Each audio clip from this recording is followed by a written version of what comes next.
call the meeting to order. Welcome, everybody. Please join me in the pledge of allegiance to the flag. Pledge of allegiance to the flag of the United States of America and to the republic for which it stands, one nation, under God, indivisible, with liberty and justice for all.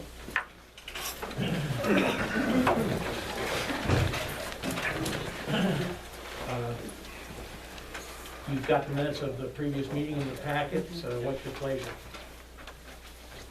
I noticed one typo in the first paragraph. Marg or Rixford should be Margie. That's all I noticed. I make a motion we accept them with a change. Is there a second? Yes. All in favor? Aye. We'll open the floor to public comment.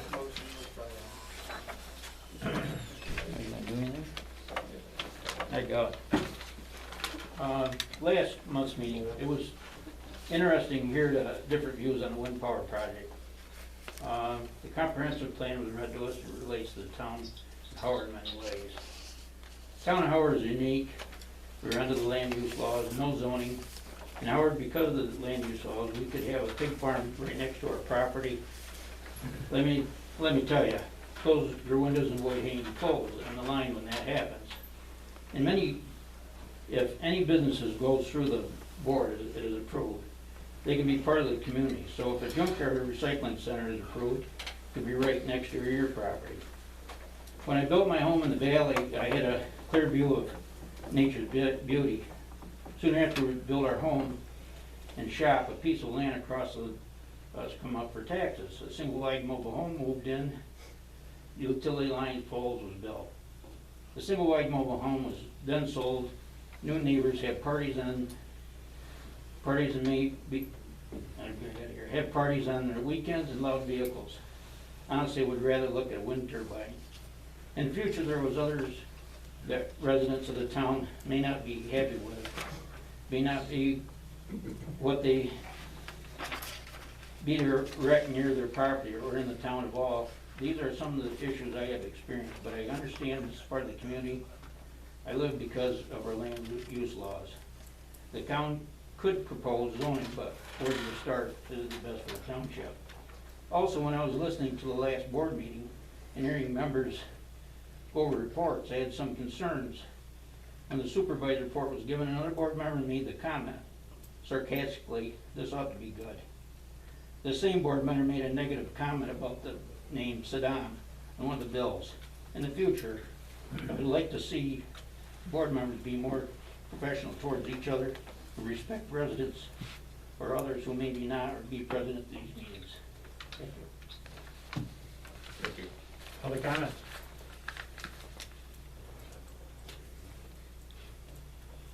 All right. Old business. We got a fire contract to deal with. It's overdue. What would you, what's your pleasure? Sign it and get it. Is that a motion? Yes. I'll second that. All in favor? Aye. Aye.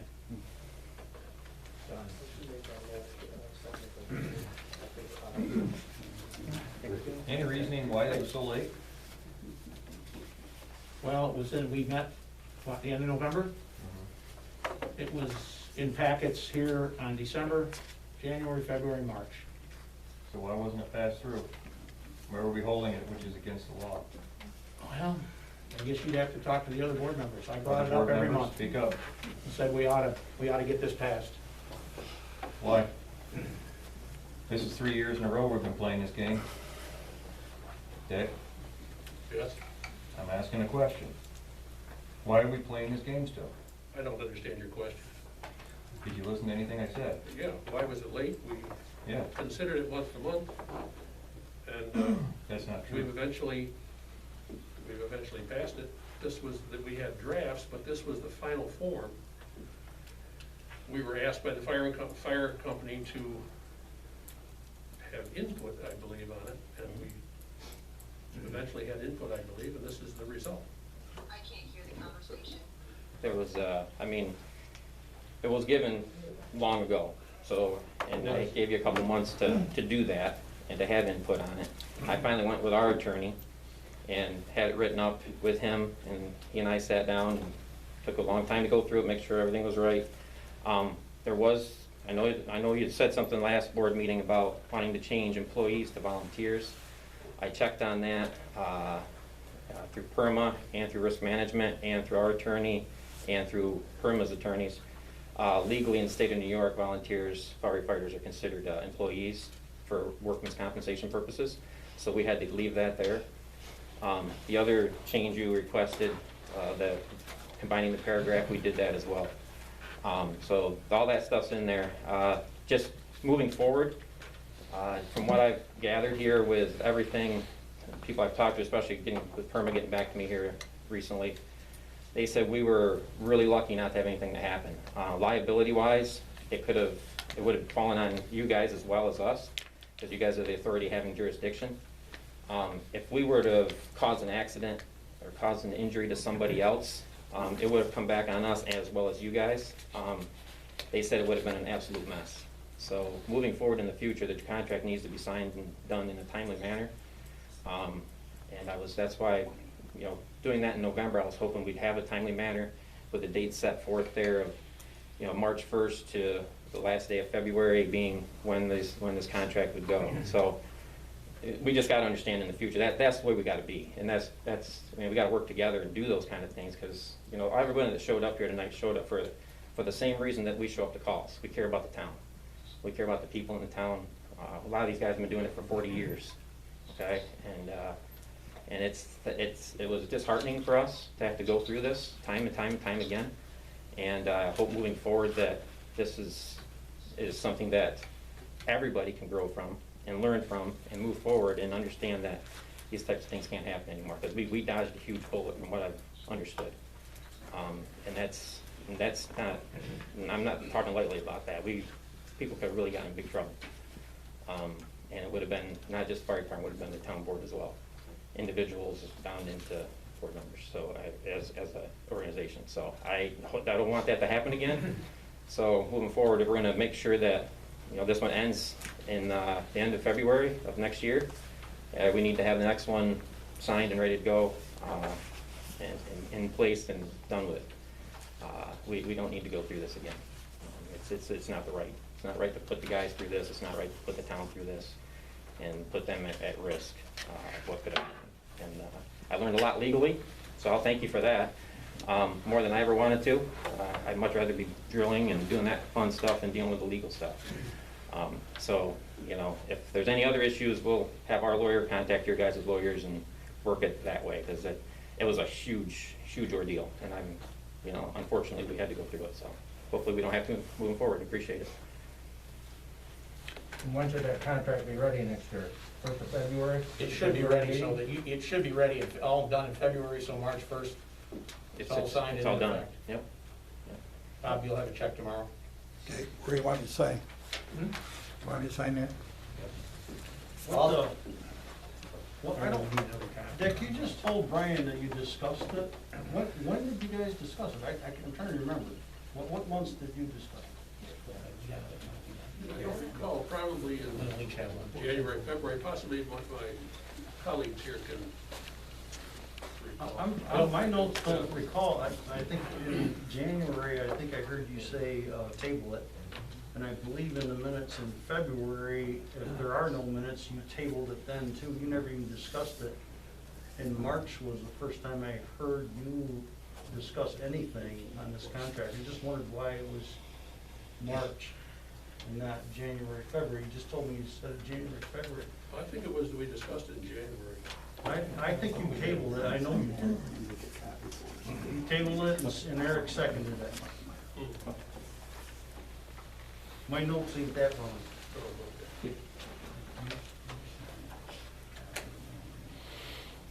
Okay. It'll be the afternoon, Bob. I got doctor's process here in the morning. Sure.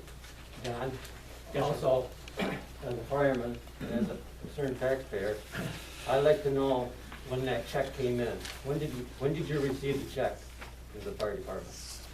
For the fire department? We just wrote it. It was not authorized to be written. But I had the bookkeeper write it Monday when she was here. But When did you receive When the did- monies from the county? When I'd have to look back to see when the tax collector gave me the final payment. But it was probably end of February, first, yeah, we should have it all, we should always have it So by we then. should have had it Right. first of March. And that's how we've always done And it, it's in the contract now to be March 31st. and that's which is fine. More than agreeable for. Yeah, we've always done it so that when the town had all their taxes, Right. then we paid them. Robbie, do you foresee changes year to year?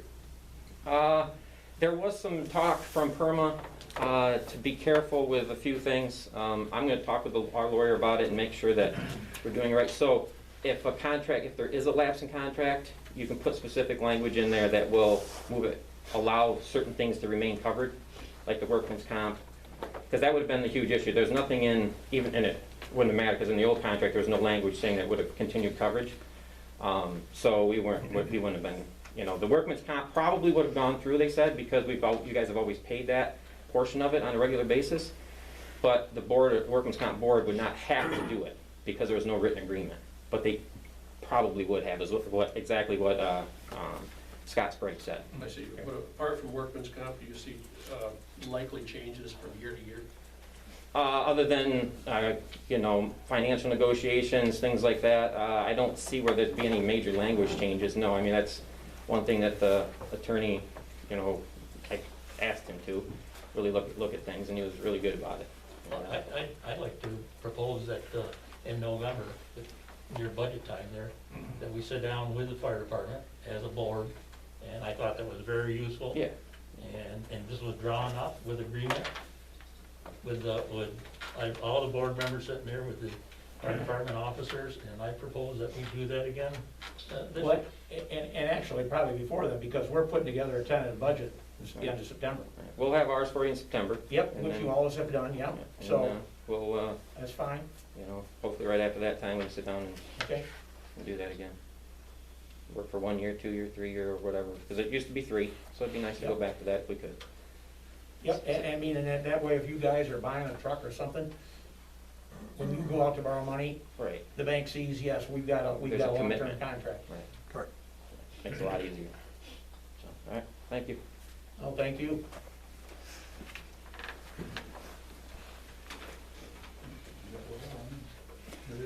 My fire report's there, so you're all set. Yeah. The only thing I got, you had 11 calls last month.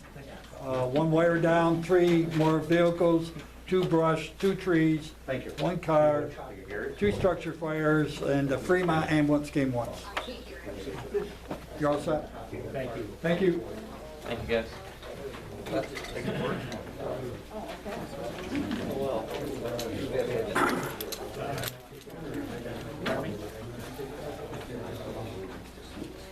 You can, yeah, yep, fine.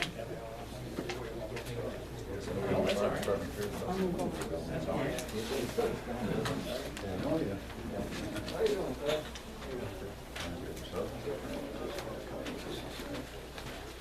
Well, this is about the windmill projects again. 3 or 4 of us have been attending these town board meetings and planning board meetings for the last 8 months. Very few people and several of my neighbors were reluctant to attend because of the COVID pandemic. So I obtained a list of all the property owners in Howard and sent out approximately 750 mailers telling the people what's being planned for the town. Dozens of people knew nothing of the windmill projects that are being proposed. The new windmill project shows 7 turbines, all on the north side of Route 86, and possibly several of the existing turbines going up to 650 feet.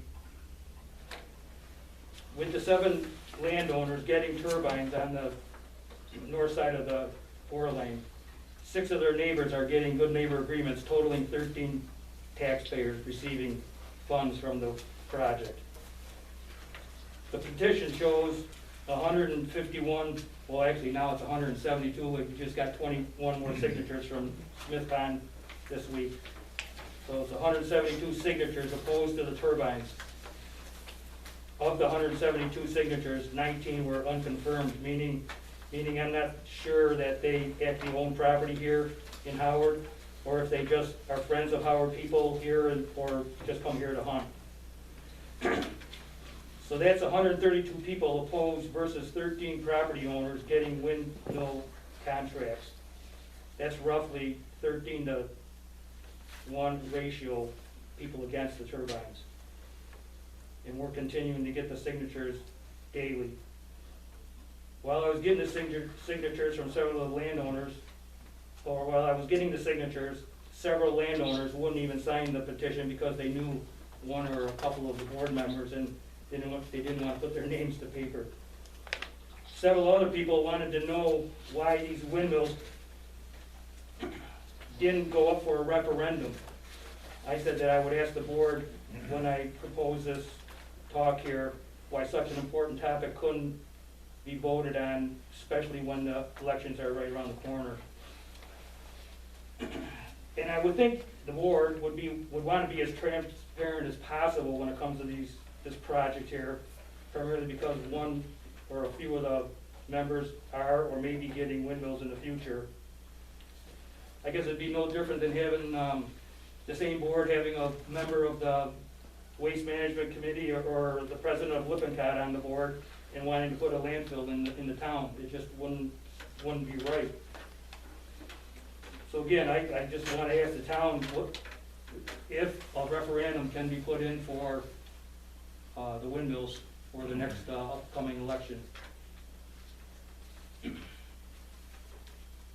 I don't think a referendum is permissible unless the state law specifically provides for a referendum. I mean, I don't think they do. There's certain things that in the state law say are either mandatory or permissive referendum, and other than that, it's not, as far as I'm aware, it's not permissible. I didn't think so. I think that came up on the first project. Yeah. Well, if that's the case, so how does the people of the town get a vote or a say in whether or not this thing goes in? Well, we obviously listened to you. Nothing, Right. I mean, I can't say it's cast in stone that it'll be here yet. When you go back and look at our first project, God, we were what, 8 years, well, 10 years maybe? You know, I mean, so, and never really knew for certain that yes, there's gonna be a wind farm. Right. So, I don't think anything is set in stone, and God knows what the state's gonna do, but, so I don't believe we can have a referendum. I agree that I don't think that's a possibility. And the other part to that, I think, is once you start down that road, where do you stop? I mean, because now everything that comes up, well, we need to have a referendum. I mean, California's in that situation as it is. So, but everybody has, I guess, their own view on windmills. I guess I kind of take a mixed approach. I would agree with that. You know, I don't mind looking at them. I'd rather we didn't have to have them, but in today's age with the ever-increasing need for electricity and this huge push in this country to go green on everything, they're coming whether we like it or not. Now, I believe, and this is only my opinion, that we're in a situation now that, yes, there can be revenue to the town because of a project like this, just like we get from the other one. I mean, we get about $300,000 a year, plus fire tax that helps the fire department immensely. And